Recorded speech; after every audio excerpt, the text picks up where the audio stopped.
Gâté, on dit Damiba est prêt à vendre tout le monde. C'est fini pour Alassane Dramane Ouattara. En fait, il y a un truc que moi je ne comprends pas. Les Burkinabés ont décidé de demander l'extradition de Damiba au Togo. Ce qui a été fait. Maintenant, les chroniqueurs ivoiriens qui ne sont pas contents, qui déversent les haines, qui disent oui, le Togo a mal agi. Vous avez la mémoire courte, hein? Steve Beko, il n'était pas en Mauritanie lorsqu'on a demandé son extradition en Côte d'Ivoire.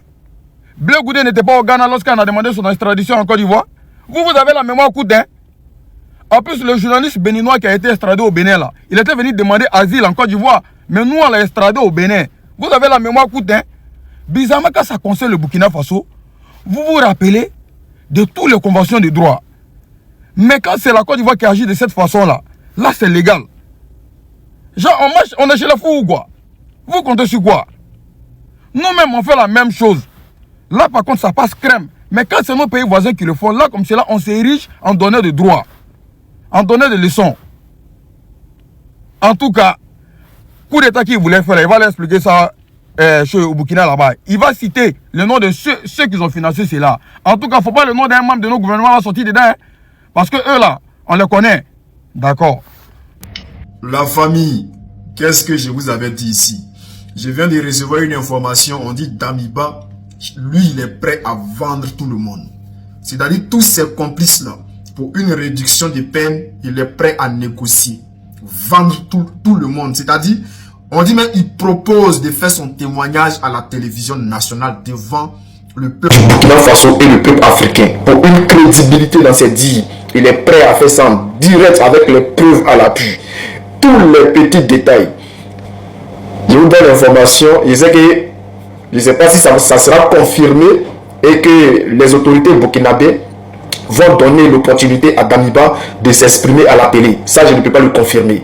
Mais je vous confirme que Damiba est là négocié fort. C'est mélangé, les gars. C'est gâté. Bon, ça dérange quelqu'un. En ce moment où je vous parle là, ça fait mal à quelqu'un. Il y a des gens qui vont regarder une vidéo là, ils vont avoir mal là. Ils ont mal au cœur. Quand je parle comme ça là, quand je dis que Damiba veut négocier, il est prêt à négocier là, ça fait mal à quelqu'un. Il y a les gens qui ne vont pas dormir aujourd'hui. Parce que l'information que je vous donne est crédible. Ça vient d'une source sûre. Ce que je vous dis là, il y a des gens qui ne vont pas dormir. Aujourd'hui là, il y a des gens qui ne vont pas dormir.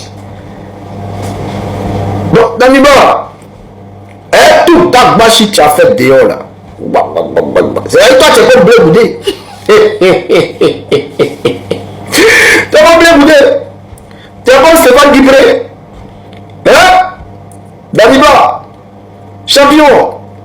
Tu es resté au Togo, tu as fait Dagbashi. C'est-à-dire, je n'ai pas envie de dire le nom de quelqu'un. Mais je sais que la personne a mal. Au moment où je vous parle, la personne veut pleurer. Damiba va mettre les gens en problème. Le truc est là, c'est que avec le témoignage de Damiba là, c'est-à-dire aux yeux du monde entier là, il y a certaines personnes qui n'auront plus de crédibilité. Il y a certaines personnes vont se méfier d'elles. Donc, chers frères, chers camarades, les personnes dont je parle se connaissent. Au moment où je suis en train de parler là, ils sont sous la vidéo, ils sont en train de crier là-bas. Plus seul.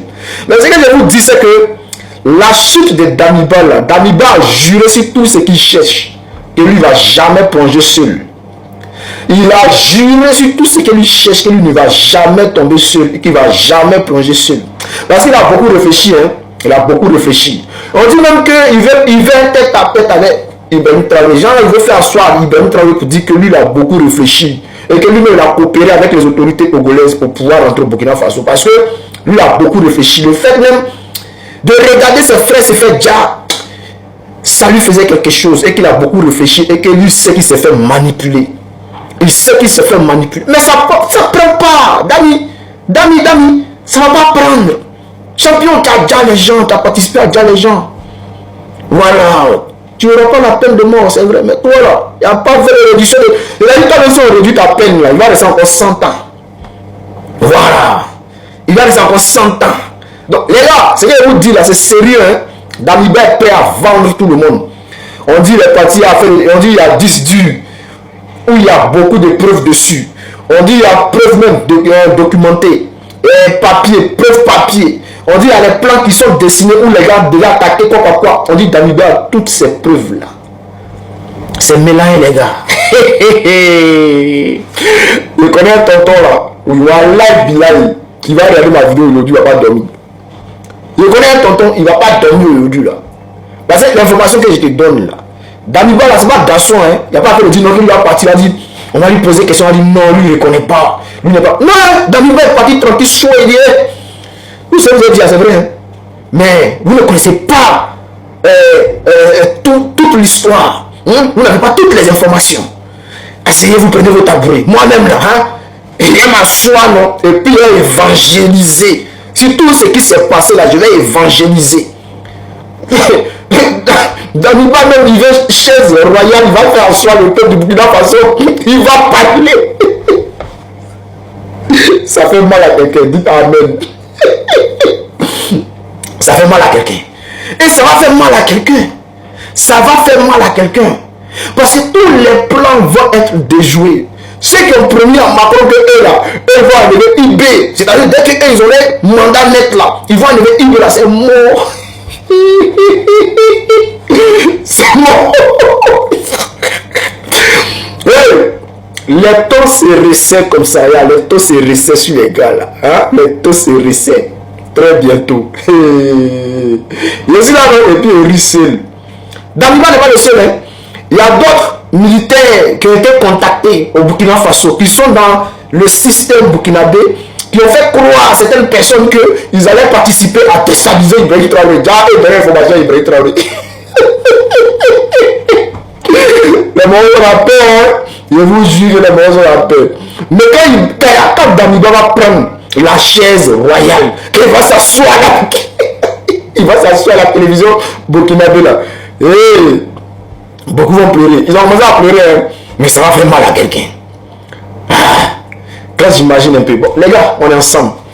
Je vais rire seul dans mon coin, mais on est ensemble. Donc je vous donne encore, je répète.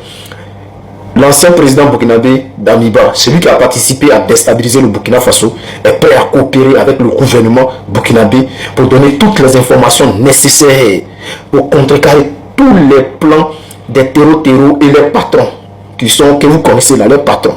Et Damiba confirme que tous les dits de IB sont exacts et corrects et qu'il confirme que tout ce que IB a dit là, c'est vrai.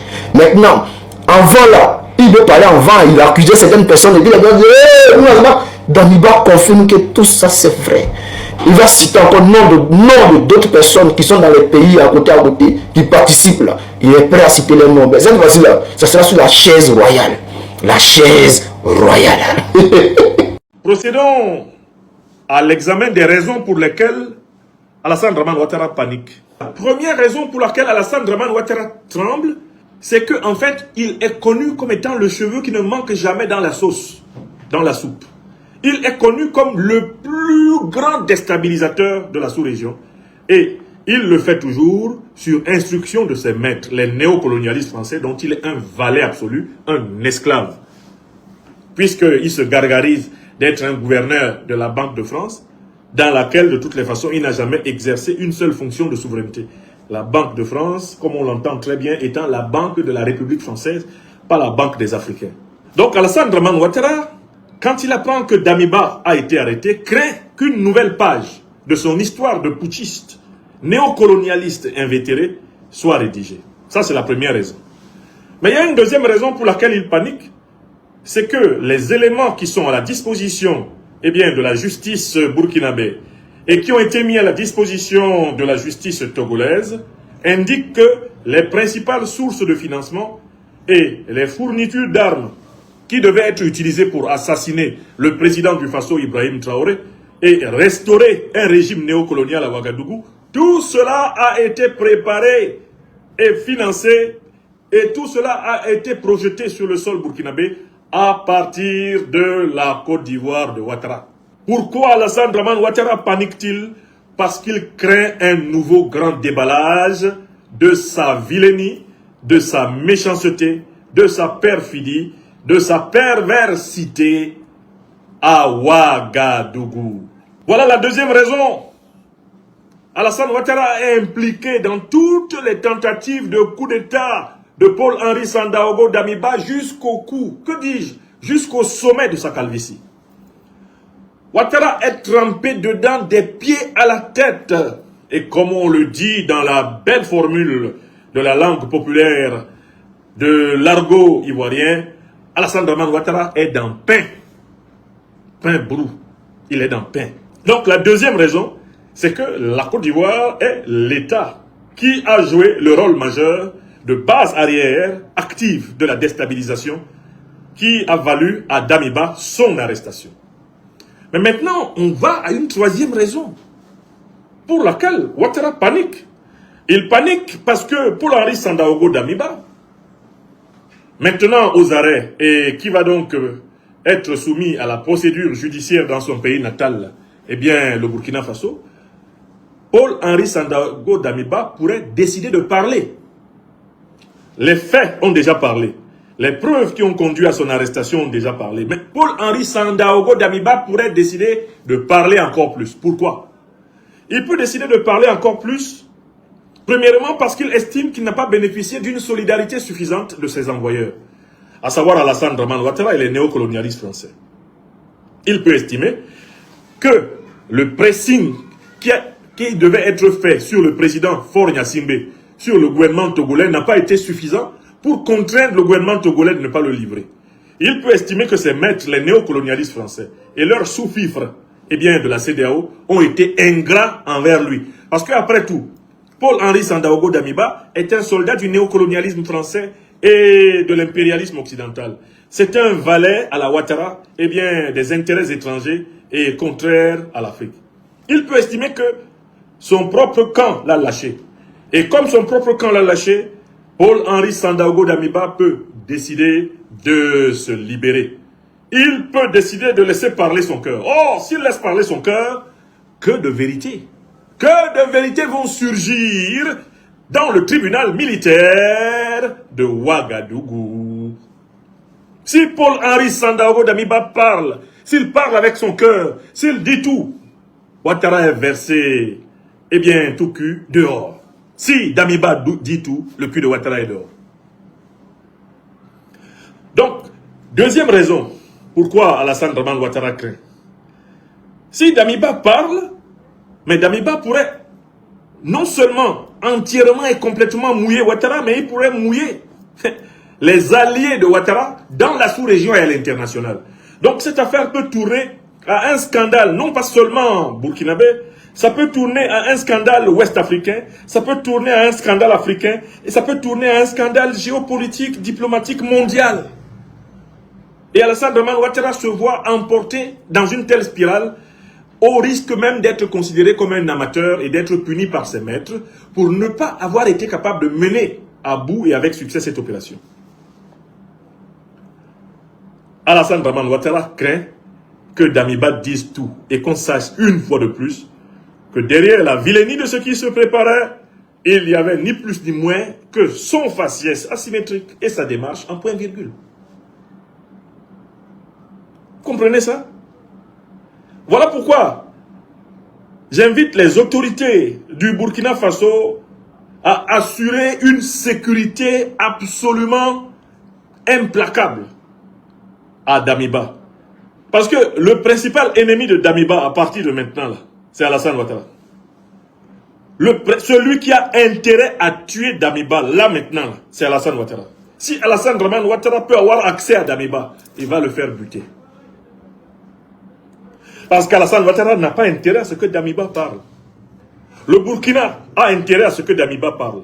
L'AES a intérêt à ce que Damiba parle. L'Afrique des libertés, l'Afrique en lutte pour son éveil et sa souveraineté, a intérêt à ce que Damiba dise tout. Mais ceux qui n'ont pas intérêt à ce que Damiba parle, c'est Ouattara Dramane. C'est la CEDEAO. C'est les néocolonialistes français, les impérialistes occidentaux, dont Damiba est un valet. Donc, par conséquent, en fait, la vie de Damiba est d'abord menacée par ses propres maîtres, qui, à la première occasion, le flingueront volontiers pour qu'il ne les livre pas. D'où ma modeste première recommandation aux autorités du Burkina Faso, s'il vous plaît, redoublez de vigilance. Alors même que les gens peuvent penser que c'est vous qui pourriez être très en colère contre Damiba et vous venger contre lui, vous êtes désormais en fait les garants de sa vie. Parce que sa vie là, elle est la cible numéro 1 de Ouattara. Ouattara veut effacer les traces. Ouattara veut que Damiba ne parle pas. Par conséquent, s'il a la moindre lucarne pour atteindre Damiba, il le fera. Est-ce que vous comprenez? Camarades d'Afrique, je vous ai parlé, non? Je vous ai dit ici que Dra pouvait s'attendre à tout, sauf l'extradition de son bon petit Damiba vers le Burkina Faso. Je vous ai dit ça, non? Et je vous ai dit que le président Faure a subi les pressions des plus infernales de la part de Dra, de Macron et de tous les Wawaros impérialistes. Je vous ai dit, aujourd'hui, je parle. Dra est en train de faire main et pieds pour prendre en compte, pour prendre sous son aile tous les exilés et tous les réfugiés des pays de l'AES. C'est-à-dire que tous les ressortissants des pays de l'AES exilés ou réfugiés dans tous les pays de la sous-région. Pour ne plus que ce qui est arrivé à Damiba arrive à l'un de ces beaux petits réfugiés ici ou là, dans la sous-région. C'est-à-dire que tous ces réfugiés qui sont au Togo, là, tous les réfugiés de l'AES qui sont au Togo et qui peuvent l'aider, d'accord, dans son obsession maladive à vouloir déstabiliser l'AES, là, il va les faire venir en Côte d'Ivoire. Tous ceux qui sont exilés au Ghana, qui peuvent l'aider, tous ceux qui sont exilés au pays, il va les faire venir, eux tous, en Côte d'Ivoire, pour venir préparer encore les tentatives de déstabilisation foireuse. Dra c'est Waworo, Dra c'est Kodjougou, Dra c'est un vieux délinquant. C'est-à-dire que un ancien braqueur, un ancien voleur de chaussures devant mosquée des gens les vendredis à 12h30. Dra c'est un vieux coupeur de route, d'accord, devant nos mamans qui faisaient l'Orodougou de Tengrela à Wangolodougou. Frère, à 2h du matin, Dra prenait son équipe pour aller s'arrêter là pour les braquer. Dra c'est un ancien voleur de bic dans le sac de ses camarades élèves quand il était au CM2, CP2 ici au Burkina Faso. Dra c'est un ancien voleur de viande en sauce. Il volait ses clients, d'accord, dans son taxi à Pennsylvanie aux États-Unis là-bas. Dra c'est un vieux Kodjougou. C'est Africa Intelligence qui nous fait la révélation. Non, le vieux Yeri, diarrhée qui est en train de fatiguer. Diarrhée le prend, il ne peut pas marcher, il ne peut pas bouger. Diarrhée en train de... Mais, Yeri, on t'a dit, on t'a parlé. 4 mandats, tu as soulevé, tu ne peux pas bouger ça. Mais bagaille là c'est lourd. Tu sais que toi tu ne peux pas soulever bagaille ça. Et puis tu allais soulever. Mais tu vois maintenant les retombées. Tu vois que maintenant là, ton influence là, c'est devenu en train d'éjaculation précoce. Ton influence dans la sous-région ressemble à éjaculation précoce. Il y aura un man, tu ne vaux rien, tu contrôles rien encore. Viens, tu es isolé. Mais on te Syrie. Frère, ça vient vers toi les vieux. On te Syrie, ça t'a Syrie, ça t'a Sagba. Tous les Wawara qui sont en Côte d'Ivoire, tous ceux qui vont se réfugier en Côte d'Ivoire, qui viennent de l'AES, et tiens, Koli va les dégoûter. Koli va les dégoûter. Alors, tiens, on va appeler l'Afrique. Que dit Africa Intelligence? Écoutez ici ce que dit Africa Intelligence. Le président ivoirien Alassane Ouattara a très peu goûté l'expulsion le 18 janvier de l'ancien président de la transition burkinabé Damiba de Lomé vers Ouagadougou. L'extradition a fortement contrarié Abidjan, dont les relations avec le Burkina Faso demeurent particulièrement glaciales. Écoutez la partie là, écoutez la partie là, écoutez la partie là. Aux yeux des autorités ivoiriennes, Ce transfert crée un précédent sensible dans les demandes formulées par les pays de l'AES concernant l'extradition de leurs ressortissants et anciens responsables politiques réfugiés ou en exil dans d'autres capitales ouest-africaines. Alassane Ouattara envisage d'évoquer le cas d'Amiba avec plusieurs de ses homologues ouest-africains. Donc, là, le fait que Damiba soit extradé crée un précédent sensible.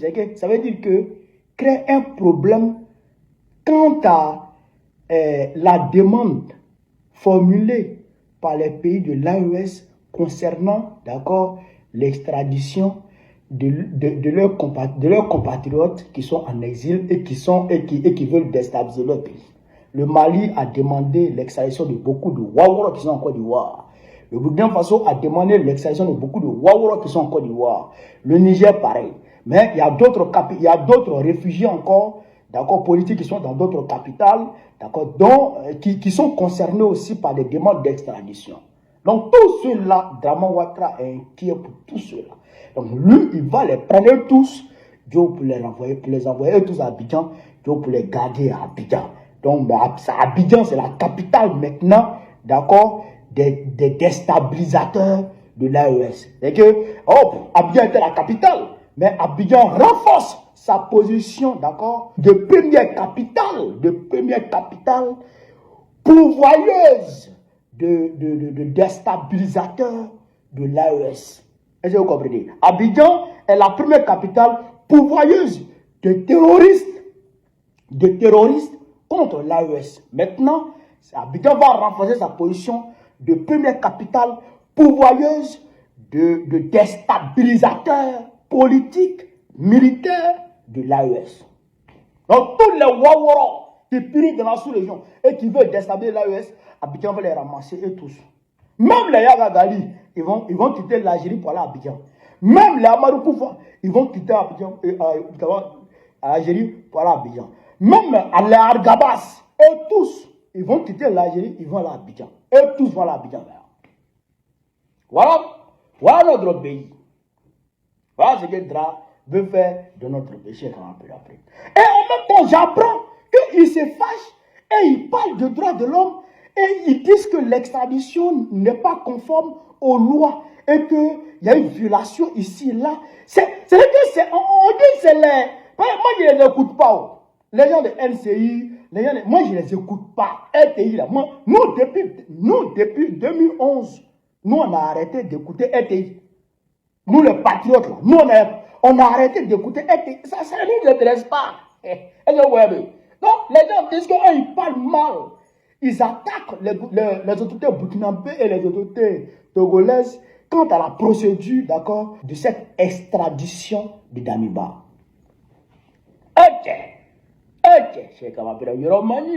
C'est l'hôpital qui se fout de la charité. C'est l'hôpital qui se fout de la charité. À partir de 2011, avec Ahmed Bakayoko, le gouvernement Draman Ouattara a mis en place un système, d'accord, de kidnapping d'opposants politiques et d'exilés. Le commandant Abéi, le commandant Jean-Noël Abéi, comment il a été arrêté? Au Ghana. Il a été kidnappé. Et avec la complicité de la justice ghanéenne, alors, ils l'ont pris, ils l'ont envoyé à Abidjan. Sans aucun procès équitable. Le commandant Seka, ils ont détourné son avion qui devrait quitter Lomé pour Conakry. L'avion a été obligé de faire escale à Abidjan. Et ils l'ont pris. Au Ghana, on a beaucoup de nos camarades là, qui ont été kidnappés. C'est-à-dire qu'il y a 3-4 personnes qui viennent, qui le guettent. Et quand ils voient que l'opportunité se présente, ils le prennent, ils le kidnappent, ils le mettent en voiture. Et puis ils traversent la frontière avec lui. Et puis ils rentrent avec lui à Abidjan. Vous voulez qu'on parle? Même Lida Kwasi.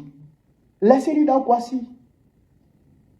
Ils disent que Lida Kwasi, ils ont vu des documents sur lui, d'accord, qui démontraient que Lida Kwasi était en train de planifier une tentative de déstabilisation de la Côte d'Ivoire. Mais pourquoi vous l'avez libéré? Ah, comme ça, vous libérez ceux qui veulent déstabiliser votre pays. Tout ça, c'est faux. Est-ce que vous comprenez ça? Mais moi-même, ça m'a raté à Paris. Moi-même, ce qui m'a raté à Paris, là. Mais il y a beaucoup, la chance que moi j'ai eue à Paris, il y a beaucoup de nos camarades du Ghana qui n'ont pas eu cette chance. La chance que moi j'ai eue à Paris, là, il y a beaucoup de nos camarades du Ghana qui étaient exilés au Ghana qui n'ont pas eu cette chance. Beaucoup étaient kidnappés de la même manière. C'est-à-dire qu'on te prend, on t'assomme et puis on te prend, on te met dans le véhicule, pas sur le bagage doigt.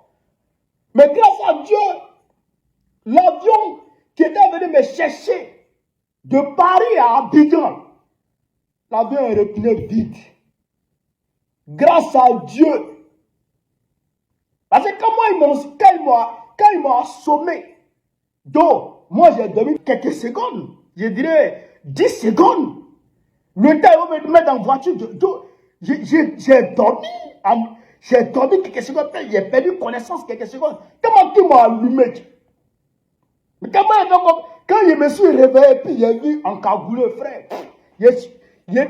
j'étais menotté, et puis je me suis débrouillé, puis j'ai ouvert la portière, puis je suis descendu. Voilà les policiers maintenant qui viennent, voilà les camarades maintenant qui viennent. C'est gâté sur le Waworo. C'est là maintenant, on met dans la procédure normale. Dans la procédure normale encore, Joe, on dit qu'il y a un vol qui est programmé pour nous, mais qui est non affiché. Tu as déjà vu ça? Un vol qui est programmé pour un voyageur, mais le vol n'est pas affiché. On ne sait pas de quel vol, on ne sait pas c'est quelle compagnie. Tu as vu ça où? Tu as vu ça où? C'est l'infirmière du CRA qui m'a fait cette révélation. Il dit quoi? Il dit mais you're of mine. Est-ce que vous comprenez? Même dans le CRA, il voulait aller me savoir là-bas pour aller me mettre dans l'avion pour m'envoyer à Abidjan. Ça, c'est eux qui vont parler d'une extradition qui a été légalement, d'accord, exécutée et qui a suivi toutes les procédures légales en la matière. C'est eux qui vont critiquer ça. Bande de kidnappés. Mais Dros, c'est un terroriste. C'est un ancien braqueur, un ancien coupeur de route, un ancien philomane. C'est lui qui avait critiqué les bonnes personnes. Quoi. Quand Antoine a de notre vivant, à Teke, ça va passer. Est-ce que je voulais vous dire? Oh my. Peut-être vous devez quitter ici. Vive l'Afrique libre. Vive le panafricanisme. Vive le plan panafricain. Babo Pénamplico le voit très prochainement, Inch'Allah.